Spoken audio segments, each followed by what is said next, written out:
id. Pertimbangannya seperti apa, Pak?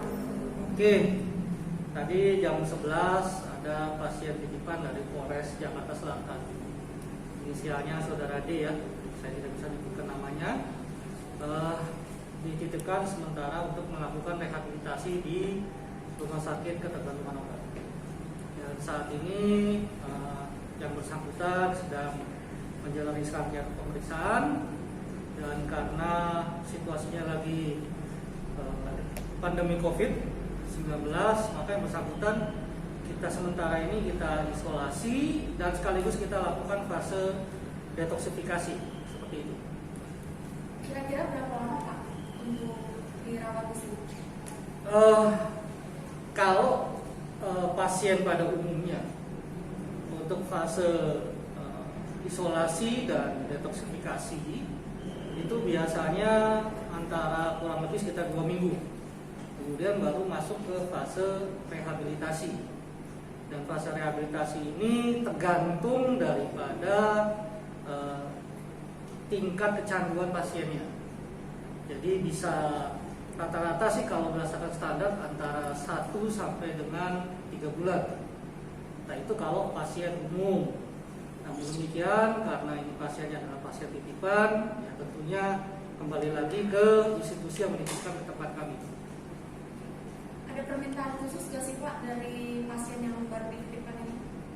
Prinsipnya begini, sekali lagi kami rumah sakit milik Kementerian Kesehatan. Tentunya setiap pasien yang masuk di sini mempunyai hak-hak dan kewajiban sebagai pasien. Jadi sepanjang permintaan itu dalam tanda kutip merupakan hak daripada pasien, tentunya kami berusaha memenuhi. Ya, konteksnya sekali lagi kami rumah sakit di sini. Ya, kami berada di bawah Kementerian Kesehatan. Nah, kalau misalnya kepolisian dan sebagainya itu kan berada di bawah Kementerian Hukum dan HAM. Pendekatannya lain lagi, kan gitu ya. Oke. Pak, untuk kegiatan sosialnya Saudara D ini sendiri, Pak, seperti apa sih ketika sudah di sini? Apakah mungkin diperbolehkan memegang handphone atau berinteraksi dengan dunia luar, atau seperti apa mungkin sih, Pak? Oke. Jadi prinsipnya memang pada saat sekarang pada saat beliau masuk ke sini ada sebagai pasien kami. Nah, tentunya dia akan punya, bukan pasien dalam tanda kutip tidak hanya di tempat tidur, kan dia akan melangkahi serangkaian proses rehabilitasi. Di mana di dalamnya kalau proses rehabilitasi ada session, kelas dan sebagainya. Dan dia bisa dijenguk oleh keluarganya. Kan gitu ya. Tapi kalau 2 minggu awal pada masa karantina dan isolasi biasanya belum boleh gitu. Ya, tapi kalau nanti sudah stabil dan sebagainya boleh nanti. Nah, terkait dengan aktivitas di sini ya dalam tanda kutip beliau mengikuti serangkaian kelas, ada terapi dengan psikolog kami, ada ya aktivitas harinya, ada olahraga dan sebagainya. Nah, terkait dengan masalah komunikasi, pada prinsipnya setiap pasien di RSKO yang rehabilitasi tidak diperkenankan untuk memegang HP, kan gitu ya.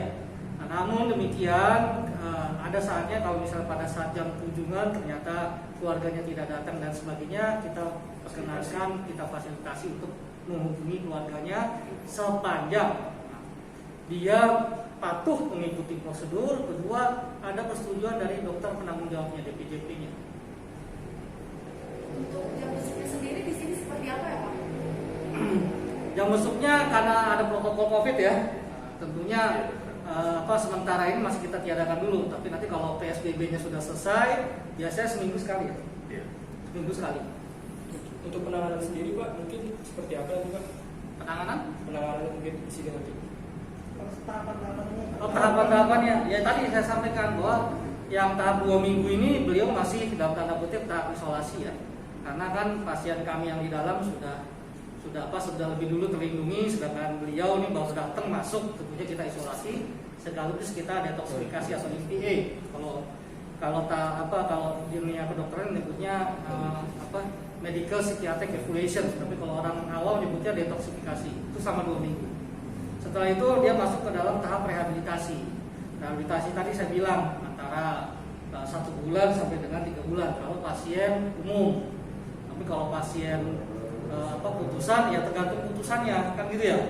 Ada yang mohon maaf, ada yang di bawah 5 bulan, ada yang di bawah 7 bulan, ada yang selebriti yang itu ada 1 tahun gitu ya. Tergantung hakimnya, pertimbangan hakimnya. Saya tidak bisa mencampuri ke arah sana. Pak, selama di karantina ini kan 2 minggu ya. JS juga melakukan tes rapid test atau mungkin tes lain yang terkait dengan COVID? Iya kita lakukan tes pemeriksaan COVID-nya. Iya. Langsung. Hasilnya nggak bisa dikasih sekarang Pak? Hasil. Mohon maaf hasilnya itu rahasia pasien, kami di pasien. Tapi yang jelas kami lakukan tes untuk melindungi yang bersangkutan maupun kami sendiri. Untuk kondisi mental dan fisik dia saat ini seperti apa Pak? Setahu yang saya dapat informasi beliau dalam keadaan stabil dan kooperatif. Pak, boleh tidak balik sedikit masih. Tadi kan setelah proses detoksinasi ya. Detoksifikasi. Detoksifikasi kan ada proses rehabilitasi. Nah, proses rehabilitasi itu isinya mungkin apa aja sih Pak? Oke. Kalau detoksifikasi itu tingkat kecanduannya itu kita lepaskan dulu. Ya, jadi misalnya dia selama ini masih pakai, kita tapering off lah istilahnya. Kita pelan-pelan sampai dengan tubuhnya bisa kembali normal lagi. Nah, masalahnya kemudian setelah itu selesai, akan proses seseorang itu narkoba itu tidak hanya fisiknya, tapi kebanyakan besar adalah mental dan psikisnya.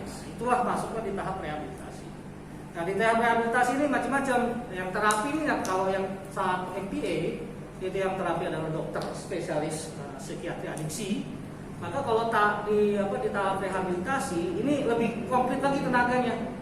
Jadi di sini dokternya turun, psikolognya turun, konselor adiksinya turun, perawat adiksinya turun, semuanya memberikan keahlian sesuai dengan keahlian masing-masing.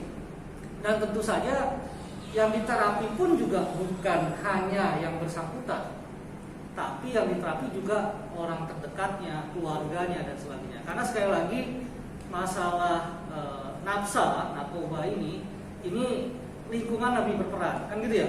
Kadang-kadang kalau dia keluar, keluarganya tidak kuat, nanti istilahnya dikucilkan, akhirnya balik lagi tuh dia, gitu. Jadi terapi yang kami pakai di sini ada terapi community. Nah, untuk terapi untuk keluarganya sendiri seperti apa sih Pak? Ya tentunya nanti keluarganya kita panggil, kita juga kasih konseling, gitu ya. Kita kasih pendidikan gimana caranya kok, misalnya udah mulai terjadi perubahan dan sebagainya. Di rehab itu sesuai dari seberapa banyaknya dia kecanduan gimana? Iya, maka tadi saya bilang kalau dia pasien umum ya rata-rata antara 1 sampai 3 bulan tergantung dari tingkat kecanduannya. Kalau ternyata dia masih ringan dan sebagainya cepat kan gitu ya. Cuman kalau adiksinya atau kecanduannya tinggi ya lama kan gitu. Tapi biasanya termasuk tingkat kecanduannya seperti apa sih Pak? Belum bisa saya sampaikan karena butuh selain pemeriksaan laboratorium dan sebagainya, kami juga masih butuh pemeriksaan psikologis, psikiatri, baru kita bisa memberikan sampai di mana dia tingkatnya.